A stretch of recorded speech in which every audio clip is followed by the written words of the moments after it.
तुमच्या चॅनलवरती जो व्हिडिओ बघितला त्याच्यामध्ये तुम्ही जी माहिती दिली होती की दिनांक 11 ऑगस्ट 2025 रोजी कृषी मंत्र्यांनी सांगितल्याप्रमाणे भरपूर शेतकऱ्यांना पैसे जमा झालेले आहे आणि अद्यापही म्हणजे असे म्हणजे काही शेतकरी असे त्यांचं म्हणणं पडलं की आमच्या खात्यात पैसे आले नाही, तर त्यांच्या संदर्भात काय अपडेट राहू शकतो की शासन देईल का नाही असे प्रश्न शेतकऱ्यांना पडलेले आहे. त्याच्यामध्ये भारताचा विचार जर केला तर 11,500 कोटी रुपये बाकी होते हो शेतकऱ्यांच्या विमा कंपनीकडे 2022 पासून तर 2024-25 रब्बी पर्यंत. हो त्याच्यानंतर आता महाराष्ट्राचा विचार जर केला तर महाराष्ट्राचे बाकी होते 921 कोटी रुपये 39 लाख. हो आणि मग काल जे वाटप झालं त्याच्यामध्ये 3,900 कोटी रुपये वाटप करण्यात आले बरोबर देशभरामध्ये. हो आणि 7,500 कोटी रुपये हे बाकी आहेत अजून. म्हणजे वाटपाचे बाकी समज. हा तर पैकी महाराष्ट्राच्या 921 कोटी पैकी 506 कोटी रुपये शेतकऱ्यांच्या खात्यामध्ये जमा झालेले आहेत. हो झालं. बाकीची डीबीटीच्या माध्यमातून प्रोसेस चालू आहे. 1-2 दिवस पण लागतात, कधी कधी 48 तासापर्यंत ते होईल. हो आणि त्याच्यामध्ये जरा राज्य सरकारनं कच खाल्ली असं वाटतंय. आणि ज्यांचा आता ज्या लोकांचा विमा आला नाही हो तर त्या लोकांनी सरळ एवढाच विचार करणं गरजेचं आहे की त्यांनी जर विमा भरला असेल, विम्याची तक्रार केली असेल, हो ती तक्रारीचं नुकसान भरपाईमध्ये त्यांचं नाव आलं असेल, नुकसान भरपाईचा फॉर्म पीक विमा प्रतिनिधीने भरला असेल, हो त्याची टक्केवारी टाकून ते फॉर्म जर सबमिट झाला असेल तर त्यांना त्या ठिकाणी नुकसान भरपाई मिळेल किंवा पीक विमा मिळेल. हो सोप्या भाषेत सांगायचं झालं, ज्यांचा पीक विम्याची तक्रार केल्यानंतर सर्वे झाला हो हो बरोबर त्यांनाच हा पीक विमा मिळणार आहे. आणि ही रक्कम खूप तोकडी आहे, 921 कोटी रुपये. हो त्यातली म्हणजे रब्बीची 2024-25 रब्बीची 96,000 शेतकऱ्यांनी अर्ज केले होते, ते 112 कोटी रुपये आहेत ते. हो आणि 2024चा खरीप ते 15,26,000 शेतकऱ्यांनी अर्ज केले, त्याचे 809 कोटी रुपये बाकी आहेत. अद्याप समज. हो असा सगळा विषय. हो त्यांनी असं जसं की तुम्ही केंद्रीय कृषी मंत्री जे शिवराज सिंह चौहान यांनी जवळपास मला तर वाटतं 5-6 दिवसापूर्वी त्यांची मी न्यूज पाहिली होती. त्यांनी सांगितलं होतं थकीत पीक विमा शेतकऱ्यांना भेटणार. म्हणजे थकीत म्हणल्याच्या नंतर मग मी काही न्यूज त्याच्यावरती बघितलं, जसं की आता इकडे तिकडे सर्च करून, तर मग कोणचं म्हणणं पडलं 23चा नाही भेटला भरपूर शेतकऱ्यांना, 22चा देखील अद्यापर्यंत भरपूर शेतकऱ्यांना बाकी, 24चा तर आलंच नाही. बरेचसे असे लाखो शेतकरी अद्यापर्यंत म्हणजे आता भेटू लागला समज. ते लाखो शेतकऱ्यांना पीक विमा कंपनीच्या भाई काही अर्थ नाहीये. हो टेक्निकल बोलणं गरजेचं आहे. बरोबर. ज्या लोकांनी तक्रारी केलेल्या आहेत आणि ज्यांचा क्लेम सक्सेस झालेला आहे त्यांना विमा मिळणार आहे, मुद्दा नंबर 1. हो दुसरं जे आहे की इतर शेतकऱ्यांचं काय झालं तर त्याच्यामध्ये सरकार, पीक विमा कंपनी हो हे दोषी असतील आणि त्यांचे दलाल, त्याच्यामुळे उर्वरित लोकांना पीक विमा मिळाला नाही.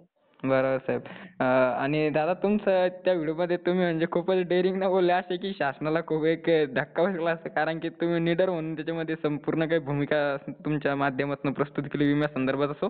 तसं तर तुम्ही प्रत्येक व्हिडिओमध्ये तुमच्या माध्यमातून शेतकऱ्यांचे प्रश्न योग्य प्रकारे मांडतच असतात.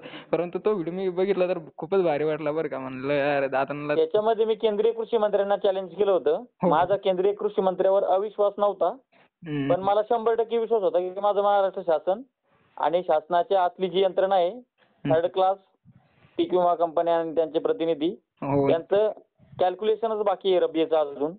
जर रब्बीचं 112 कोटीचं कॅल्क्युलेशन बाकी आहे, त्यावर ते कृषी मंत्रालय, केंद्रीय कृषी मंत्री जे दावा करतात त्यानुसार सोमवारी विमा पडूच शकत नाही. आणि तुम्ही बघितलंय काल फक्त 506 कोटी रुपये पडलेले आहेत, 417-18 कोटी रुपये बाकी आहेत. हे जे पैसे पडले मग हे रब्बीचे पडले असेल 2024च्या का खरीपचे? त्याच्यामध्ये काही रब्बीचे पडलेत, काही खरीपचे पडलेत, मोठ्या प्रमाणात खरीपचे पडलेत. रब्बीचं कॅल्क्युलेशनच बाकी आहे. बरोबर आहे. हा म्हणजे ज्यांची कॅल्क्युलेशन जिथे झालेलं होतं समज त्यांना पडून गेले, रब्बी असो किंवा खरीप. हो आणि त्याच्यामध्ये तुम्ही ते एक सविस्तर विश्लेषण तुमच्या व्हिडिओमध्ये हे देखील मांडलं होतं की म्हणजे पीक विमा कशा पद्धतीने भेटतो किंवा कशा पद्धतीने पीक विमा कंपन्या शेतकऱ्यांना पैसे देतात. तुम्ही ते तुमच्या व्हिडिओच्या जवळपास अप्रॉक्स 4-5 मिनिटाच्या नंतर तुम्ही ते म्हणजे एक विश्लेषण सांगितलं, त्यातनं एकदम भारी सांगितलं होतं. ट्रिगर सांगितले होते त्याच्यामध्ये. मागच्या म्हणजे जो आता विमा पडतोय यासाठी जी विमा योजना होती त्याच्यामध्ये महाराष्ट्र शासनानं 3 ट्रिगर ऍड केले होते. हो. एक होता स्थानिक नैसर्गिक आपत्ती, हो. त्याला आपण लोकलाईज म्हणतो, लोकलाईज क्लेम. हो. दुसरा होता मध्य हंगाम प्रतिकूल परिस्थिती, ज्याला आपण मिड सीझन म्हणतो. हो. आणि तिसरा होता काढणी पश्चात नुकसान, ज्याला आपण पोस्ट हार्वेस्ट म्हणतो. हो, पोस्ट हार्वेस्टिंग. हे 3 राज्य सरकारचे ट्रिगर होते आणि याच माध्यमातून शेतकऱ्यांना मोठ्या प्रमाणात नुकसान भरपाई मिळत होती. तेच ट्रिगर सरकारनं काढून टाकलेले आहेत.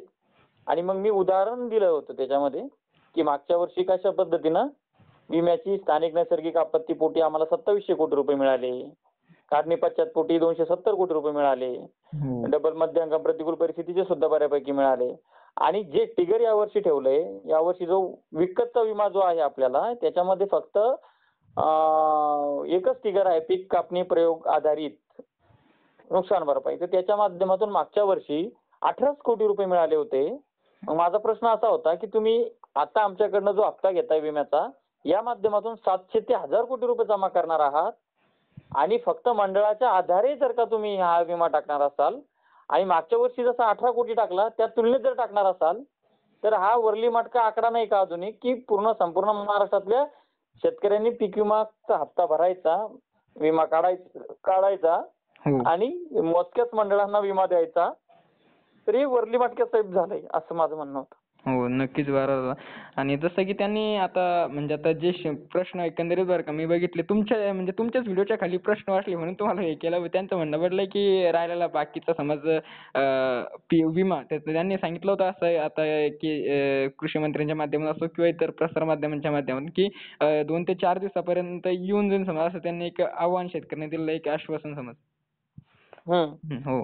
आणि दादा त्याचबरोबर का आता राज्यातील एकंदरीत शेतकऱ्यांना म्हणजे कोणी म्हणू लागलं की नमो शेतकरीत प्रतीक्षेत आहे की नमो शेतकरी योजना बंद झाली की पुढील हप्ते येणार की नाही, असं बरेच प्रश्न पडले. तर याच्यावरती नमो शेतकरी योजना 2019 पासून चालू झालेली आहे. हो. अर्थसंकल्पीय अधिवेशनामध्ये केंद्र सरकारने त्याची तरतूद पण केलेली आहे. ती योजना बंद पडणार नाही.